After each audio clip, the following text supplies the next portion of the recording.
বন্ধুরা এই মুহূর্তে আমি রয়েছি কিন্তু পাহাড়পুরে, মানে এটা পূর্ব মেদিনীপুর পাহাড়পুরে রয়েছি। আর এই মুহূর্তে পেছনে দেখতে পাচ্ছ যে গোডাউনটা, এই গোডাউনটা হচ্ছে কিন্তু বি মিউজিকের।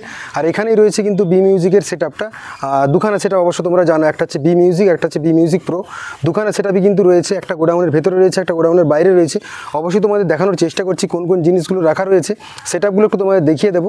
আর অবশ্যই অনেকে দেখেছো নতুন সেট আপটা, কিংবা অনেকে হয়তো দেখোনি এখনও। গোডাউনের জিনিসগুলো একটু দেখালে তোমরা বুঝতে পারবে কতগুলো জিনিস রয়েছে, চক্ষু তোমাদের ভালোভাবে দেখানোর চেষ্টা করি। এইটা হচ্ছে কিন্তু বি মিউজিকের যে আগের সেট আপটা, সেটা রয়েছে কিন্তু এইখানে। আর এইটা হচ্ছে প্রিন্স মিউজিকের সেট আপ, যেটা কিন্তু কালার করতে নিয়ে এসেছে এখানে, তোমাদের দেখিয়েছিলাম আগের ভিডিওতে। তো এটা হচ্ছে কিন্তু বি মিউজিকের আগের সেট আপ। এখানে কিন্তু পপ বেসগুলো রয়েছে, মিডগুলো ওই পাশটাতে রয়েছে, মিডও রয়েছে না এখানে। তো বেস আর মিড কিন্তু এখানে রয়েছে। আর তোমাদের খুলে দেখাতে পারছি না, কারণ মুখগুলো সব ওই দিকে ঘোরানো রয়েছে, তাই তোমাদের ভালোভাবে দেখাতে পারছি না। তো যাই হোক, মোটামুটি পপ বেসগুলো কিন্তু এইখানটায়, আর মিডগুলো ওই পাশে রয়েছে। আর এটা হচ্ছে কিন্তু মেন গোডাউন। আর গোডাউনের মধ্যে তোমাদের দেখানোর চেষ্টা করছি যে এখানে যে প্রো সেট আপটা রয়েছে, সেটা একটু তোমাদের ভালো করে দেখিয়ে দিই, বুঝতে পারবে।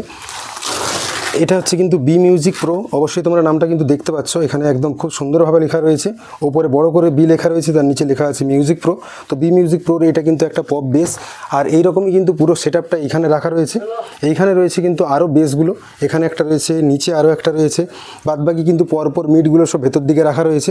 আর র্যাকগুলো কিন্তু পরপর এখানে রয়েছে অনেক সাজানো। ওপরে রয়েছে কিন্তু প্রায় 6খানার মতো অডিওটনের 1200 ওয়াটের স্পিকার, যেটা কিন্তু 15 ইঞ্চি। ওপরে প্রায় 6খানা রাখা রয়েছে। আর এই পাশটা কিন্তু পরপর রয়েছে, এই পাশটা দেখলে বুঝতে পারবে, এখানে র্যাকগুলো পরপর রাখা রয়েছে অনেকগুলো, কারণ দুখানা সেট আপের যে র্যাক সবগুলো কিন্তু এখানেই রাখা রয়েছে। এখানে কিন্তু অনেকগুলো মেশিন রয়েছে। এখানে একটা দেখতে পাচ্ছি আউজার মেশিন আছে, নিচে একটা কি মেশিন আছে যা খোলা নেই, তো দেখাতে পারছি না। তো এরকম কিন্তু প্রচুর পেছনে দেখছি র্যাক লাগানো আছে। এই র্যাকগুলো দুখানা সেট আপের মানে কতগুলো র্যাক লাগে অবশ্যই তোমরা বুঝতে পারছো। তো টোটাল র্যাকগুলো কিন্তু এইখানটায় রয়েছে। আর এই পাশে কিন্তু অনেক স্পিকারের যে তোমার দেখানোর চেষ্টা করছিলাম, অডিও টোনের স্পিকার। তো অডিও টোনের কিন্তু এই যে ডাব্বাগুলো, এই স্পিকারগুলো কিন্তু ওপরটায় ওখানটায় রাখা রয়েছে। তো অনেকগুলো জিনিস কিন্তু আরও ভেতরে রয়েছে, সেগুলো একটু তোমাদের দেখিয়ে দিই। এখানে রয়েছে কিন্তু এর যে ডট বক্সটা, সেটা কিন্তু এখানে রাখা রয়েছে, মানে পুরো একদম বি মিউজিক লেখা রয়েছে, অবশ্যই বুঝতে পারছো ভালো রকমভাবে বি মিউজিক এখানে লেখা রয়েছে এই পেটিটা। আর তার নিচে পুরো কিন্তু সেই যে দামি দামি মেশিনগুলো, জাইপার ল্যাবসের যে মেশিনগুলো, সেগুলো কিন্তু পরপর এখানে রাখা রয়েছে একদম নিচে পর্যন্ত। সব গোডাউনের মধ্যে একদম ঠাসা রয়েছে, না হলে তোমাদের হয়তো খুলে দেখানোর চেষ্টা করতাম। বাদবাকি এখানে একটা রয়েছে কিন্তু আরও একটা পেটি, আর দুখানা সেট আপে দুখানা পেটি হবে, ডট পেটি। আর বাদবাকি এখানেও কিন্তু আরও 6খানা দেখতে পাচ্ছি স্পিকার রাখা রয়েছে। এই স্পিকারগুলো হয়তো কিছু কাজ ছিল, কিংবা খুলে অন্য কোথাও লাগানোর হচ্ছে কাজ চলছিল। এখানে দেখতে পাচ্ছি স্ট্রেঞ্জারের মেশিন, আউজার মেশিন, আরও একটা নিচে স্ট্রেঞ্জারের মেশিন রয়েছে। বাদবাকি ওখানে একটা জাইভারের মেশিন রয়েছে মনে হয়। আর এখানে এলএ মনিটর অনেকগুলো রয়েছে। আর তারই উপরে রয়েছে কিন্তু বি মিউজিকের যে হর্নটা, মাইকটা রয়েছে, এখানে লেখা রয়েছে দেখো বি মিউজিক, ওপরে লেখা রয়েছে কিন্তু পাহাড়পুর। তো এটা হচ্ছে কিন্তু দাদাদের যে সেট আপটার নাম আর জায়গাটার নাম তোমাদের বলে দিলাম। আর এখানে রয়েছে কিন্তু বি মিউজিক প্রোর যে মিডটা, সেটা কিন্তু পরপর এখানে রাখা রয়েছে দুখানা, আরও পেছনে রয়েছে দুটো। আর এখানে অনেকগুলো কিন্তু স্টেবিলাইজার রাখা রয়েছে পরপর, ওপর থেকে গুনলে 1, 2, 3, 4, 5টা পরপর রয়েছে। তার নিচে কিন্তু আরও রয়েছে, এখানে দেখতে পাচ্ছি অডিওটনের স্পিকার। আর অডিওটনে এটাও কিন্তু 1200 ওয়াটের স্পিকার তোমাদের দেখানোর চেষ্টা করলাম, যেগুলো তোমাদের দেখিয়েছি। এখানে মোট 4খানা রাখা রয়েছে। তো প্রচুর স্পিকার কিন্তু খোলা রয়েছে, যেগুলো হয়তো অন্য কিছু কাজ চলছিল। আর বাদবাকি পেছনটা হয়তো দেখাতে পারছি না, পেছনে কিন্তু আরও অনেকগুলো বক্স রয়েছে। তার সাথে উপরে ওই যে অডিওটনের স্পিকারের যে পেটিগুলো, সেগুলো তোমাদের দেখিয়ে দিচ্ছি, দেখলে বুঝতে পারবে। ওগুলো সব 1200 ওয়াটের স্পিকারের পেটিগুলো, যেগুলো মিডে লাগানো থাকে। আর এখানে একটা মেশিন রয়েছে জাইপার, তোমাদের দেখাচ্ছিলাম। এইটা ছিল কিন্তু পুরো গোডাউনটা। আর এর সাথে তোমাদের আরও একটু দেখানোর চেষ্টা করি দাদাদের যে ক্যাবিনেট সেন্টারে মালগুলো বানানো হয়, যেটা হচ্ছে কারখানাটা, সেটা তোমাদের একটু দেখাবো। সেটা কিন্তু জাস্ট সামনে একদম, এখানে গোডাউন থেকে কিন্তু একদম জাস্ট সামনেই। আর তোমাদের এখানে দেখিয়েছিলাম যে এই যে রিপেয়ারিংয়ের কাজগুলো, ওই কিন্তু কারখানার মধ্যেই হয়। এটা হচ্ছে কারখানাটা, তোমাদের একটু দেখিয়ে দিই, ভালো করে বুঝতে পারবে। গোডাউন আর তার সাথে এটা হচ্ছে কিন্তু দাদাদের কারখানাটা। তোমাদের আগের ভিডিওতে দেখিয়েছিলাম, তবু আরেকবার একটু ভালো করে দেখিয়ে দিই যে এখানে কিন্তু প্রত্যেকটা বক্স এখানে কিন্তু বানানো হয়। আর এখানে কিন্তু এগুলো একদম কমপ্লিট হয়ে আছে, তোমাদের দেখিয়েছিলাম আগের ভিডিওতে। আর বিশেষ করে এটাতে দেখাচ্ছি না, তাও একটু তোমাদের দেখিয়ে দিই। এগুলো কিন্তু পুরোনোগুলো একটু রিপেয়ার হচ্ছে। আর বাদবাকি দাদাদের যে ওখানে কাটিং হয়, সেই কাটিংগুলো একটু তোমাদের ঘুরিয়ে দেখিয়ে দিই, তাহলে হয়তো বুঝতে পারবে তোমরা কিছুটা। তো এখানে হচ্ছে দাদাদের কিন্তু বক্সগুলো কাটিং হয়। আর কাটিং হওয়ার পর এখানে কিন্তু একদম কাজগুলো কমপ্লিট হয়। আগের ভিডিওতে ভালো করে ডিটেলসে দেখিয়েছি, যারা দেখোনি অবশ্যই দেখলে বুঝতে পারবে। তো এখানে কিন্তু প্রচুর কাজ কিন্তু চলতেই থাকে দাদাদের। আর তারপর কিন্তু এগুলো একদম রং হয়ে পালিশ হয়ে একদম বেরিয়ে যায়। তো এখানেও আগে ভিডিওতে ভালোভাবে দেখিয়েছিলাম এই যে মিটগুলো সব বানানো হচ্ছিল, তার সাথে কিন্তু এখানে অনেকগুলো দেখছিলাম যে নতুন নতুন কাজ হচ্ছে কিন্তু পরপর। আর এখানে অনেক পুরনো সেট আপে রয়েছে, তার সাথে সেগুলো একটু দেখিয়ে দেওয়ার চেষ্টা করি। তো এখানে কিন্তু অনেক বক্স রয়েছে যেগুলো কিন্তু পুরনো স্টাইলের, হয়তো দাদা সব বিক্রির জন্য রেখেছে, যারা যারা নিতে চাও যোগাযোগ করতে পারো।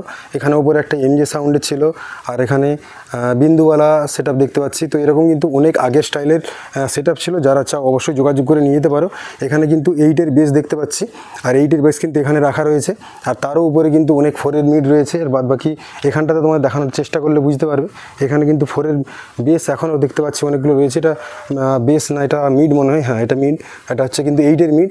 8-এর মিড কিন্তু পরপর দেখতে পাচ্ছ, এখানে 4টে স্পিকার এই সাইডে, এই পাশে কিন্তু 4টে স্পিকার লাগানো যায়। আর বাদ বাকি ওর পাশে আরও একটা বক্স রয়েছে, ওটাও কিন্তু একটা 8-এর মিড। তো এরকম কিন্তু অনেকগুলো রয়েছে। আর বাদ বাকি তোমাদের এই পাশে আরও একটা দেখিয়ে দিই, এখানে বেস রাখা রয়েছে একটা, যেটা কিন্তু একটা 8-এর বেস।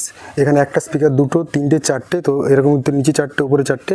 তো এরকম কিন্তু একদম 8খানা স্পিকার লাগানো যায়। তো এগুলো আগের ছিল, এখন সব 4-4 সেট আপ হয়ে যেত, এগুলো কিন্তু সব বন্ধ হয়ে গেছে আপাতত। এগুলো কিন্তু আর কেউ নিচ্ছে না, যদি কেউ নেওয়ার থাকো দূর থেকে, কারণ পূর্ব মেদিনীপুরে জানো যে 4-4 সেট আপ ছাড়া চলে না। তো তার জন্যই কিন্তু সব বিক্রি হয়ে গেছে। যারা যারা নিতে চাও যোগাযোগ করতে পারো। প্রচুর কিন্তু বক্স রয়েছে পুরনো। আর বাদ বাকি তোমাদের দেখিয়ে দিই, এখানে দাদাদের মেন কাজটা হয়, এখান থেকে কাটিংটা শুরু হয়। কাটিংটা শুরু হওয়ার পর কিন্তু ওখানে যে প্লাইগুলো কাজ হয়, ওখান থেকে হয়ে যাওয়ার পর এখানকে আসে পালিশ হওয়ার জন্য। পালিশ হওয়ার পর কিন্তু এখান থেকে বেরিয়ে যায় সোজা ওই পাশে কালার হওয়ার জন্য। ওইখানে যখন কালারগুলো কমপ্লিট হয়, বাদ বাকি হ্যান্ডেল লাগানো কিংবা কাভার লাগানো সেগুলো কিন্তু একদম পরপর হতে থাকে। আর তারপর কিন্তু মালগুলো সব এখান থেকে একদম বেরিয়ে যায়, ডেলিভার হয়। তো এই হচ্ছে কিন্তু পুরো ক্যাবিনেট সেন্টার, তোমাদের ঘুরিয়ে দেখিয়ে দিলাম। হচ্ছে পপ বেসের মধ্যে লাগানো থাকে পরপর 4খানা স্পিকার। তো সেরকমভাবে কিন্তু কাটিংগুলো হয়। তো এইভাবে কিন্তু টোটাল কাজগুলো হয়। তো দাদাদের নাম্বার দিয়ে দেবো বি ক্যাবিনেট সেন্টারে, যারা যারা চাও অবশ্যই যোগাযোগ করতে পারো। যোগাযোগ করে এসে কিন্তু তোমরা সেটা বানিয়ে নিয়ে যেতে পারো। এখানে বিভিন্ন রকমের কিন্তু কাজ হয়, বেশ ভালো রকমভাবে কাজগুলো হয় কোয়ালিটির সাথে, কারণ কালারগুলো দারুণভাবে ম্যাচ করা, এবং এর যে সেট আপের রেজাল্ট এখনও বেশ ভালো রকম রয়েছে। তো তার জন্য তোমাদের বলে রাখলাম, যারা যারা চাও অবশ্যই যোগাযোগ করে এখান থেকে সেট আপ নিয়ে যেতে পারো। প্রথমবার কিন্তু বি ক্যাবিনেট সেন্টারে আসলাম, আর দেখলাম যে কারখানাতে কী কী কাজগুলো হচ্ছে সবগুলো তোমাদের সাথে তুলে ধরার চেষ্টা করলাম। যদি ভিডিওটা ভালো লাগে অবশ্যই ভিডিওটা শেয়ার করবে। আর বাদ বাকি যারা যারা ইচ্ছে রয়েছে সেট আপ বানানোর জন্য, তারা কিন্তু তার সাথে যোগাযোগ করতে পারো। নাম্বারটা আমি দিয়ে রেখেছি, নাম্বারে যোগাযোগ করে তোমরা এখান থেকে সেট আপ বানিয়ে নিয়ে যাও। আর তোমাদের অ্যাড্রেস তো বলেই দিলাম, পূর্ব মেদিনীপুর। এটা হচ্ছে তোমরা চাইলে ম্যাপে সার্চ করে নিতে পারো বি ক্যাবিনেট সেন্টার। তোমরা অবশ্যই কিন্তু এই জায়গাটা লোকেশন পেয়ে যাবে, আর লোকেশন ধরে কিন্তু এখানকে আসতে পারো। এই দুখানা 2-এর পপ বেস, তাই তো? তো 2-এর পপ বেস কিন্তু এখানে দুখানা রেডি হয়ে আছে, বাদ বাকি ওখানে মিড রয়েছে, আর এখানে ভিতরে আরও হয়তো পুরনো কিছু রয়েছে, ওগুলো হয়তো রিপেয়ারিং কিংবা বাদ বাকি যেসব কাজ সেই কাজগুলো আচ্ছা ওগুলো বিক্রি আছে, তাই তো? তো যারা নিতে চাও অবশ্যই দাদার সাথে যোগাযোগ করতে পারো, দাদাদের নাম্বার আমি দিয়ে রাখবো। আর বাদ বাকি এখানে অনেকগুলো মাল দেখতে পাচ্ছি পুরনো, এটাও বিক্রি আছে না? তো এরকম মাল কিন্তু অনেক বিক্রি আছে, যারা চাও অবশ্যই যোগাযোগ করতে পারো। কেউ কেউ এগুলো দিয়ে গেছে, কারণ হচ্ছে পুরনো অনেক দিনের হয়ে গেছে, তাই এগুলো দিয়ে নতুন হয়তো বানিয়ে গেছে, তাই তো? রঙের কাজটা এখান থেকে হয়, তাই তো? এখানে দাদারা সব কালারগুলো মিক্স করে, আর এখান থেকে যে সোজা এই মেশিন থেকে যে ওইখানে কালারগুলো হয়। আর এখানে প্রোগ্রাম খাটার জন্য ছোটো ছোটো যে বক্সগুলো হয়, সেই বক্সও কিন্তু তাদের বানানো হয় এলে মনিটরের মতো। নিনজা অডিওর স্পিকার রয়েছে, তো যারা চাও নিতে অবশ্যই যোগাযোগ করবে। এনগোরও রয়েছে দেখতে পাচ্ছি 18 ইঞ্চি 2000 ওয়াটের। তো বিভিন্ন রকমের কিন্তু স্পিকার রয়েছে। তুই জানতে চাইলে অবশ্যই কিন্তু কমেন্টে জানাতে পারো, আমি তার উত্তর দেওয়ার অবশ্যই চেষ্টা করব।